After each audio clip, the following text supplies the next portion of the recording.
ભુજ તાલુકા વિછિયા સામંત રાજા દાદાના મંદિર મધ્યે શ્રીમદ ભાગવત સપ્તાહ જ્ઞાન યજ્ઞ નિમિત્તે વિષ્ણુ યજ્ઞ હવન કરવામાં આવ્યું। મારું નામ કાપડી નયન કાનજીભાઈ છે। મૂળ વિછિયા, હાલે નખત્રાણા સંત કૃપા હોટલ। વિછિયા ગામ મધ્યે સંત શ્રી સામંત રાજા દાદાના અખાડે શ્રીમદ ભાગવત સપ્તાહ જ્ઞાન યજ્ઞનું વ્યારા, નથરકુઈ, વિછિયા ત્રણેય ગામ યુવા સમિતિ અને સૌ વડીલો દ્વારા આ મહાયજ્ઞનું આયોજન કરવામાં આવ્યું હતું। આ મહાયજ્ઞમાં આસપાસના તમામ ગામો નિરોણા, મેડીસર, થરાવડા, કોટડા, મોરજર તેમ કચ્છના છેવાડાઓ ગામના લોકો અહીંયા પધારી અને કથાનું રસપાન કર્યું હતું।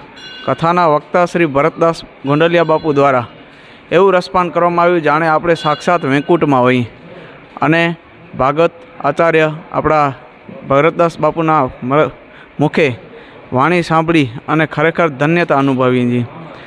આ ભાગવત સપ્તાહમાં આ ત્રણેય ગામની ધરા એકદમ પવિત્રમય થઈ ગઈ છે। આ ગામમાં આવડું મોટું આયોજન સૌ પ્રથમ વખત થયું છે અને સૌ યુવા ટીમને હું અહીંયાથી અભિનંદન સાથે ધન્યતા આભાર માનું છું કે આવડું સરસ મજાનું કાર્ય આ સૌના સાથ સહકારથી રૂડું અને ઉજળી ઉઠ્યું છે મતલબ, અને સૌનો હું આભાર માનું છું। જીનામ આજે નારાયણ યજ્ઞ હતું। નારાયણ યજ્ઞમાં સૌ પોથીઓ જેમની વડીલોએ પિતૃઓ જે પોથીઓ હતી તેમના દ્વારા યજ્ઞ કરવામાં આવ્યું હતું।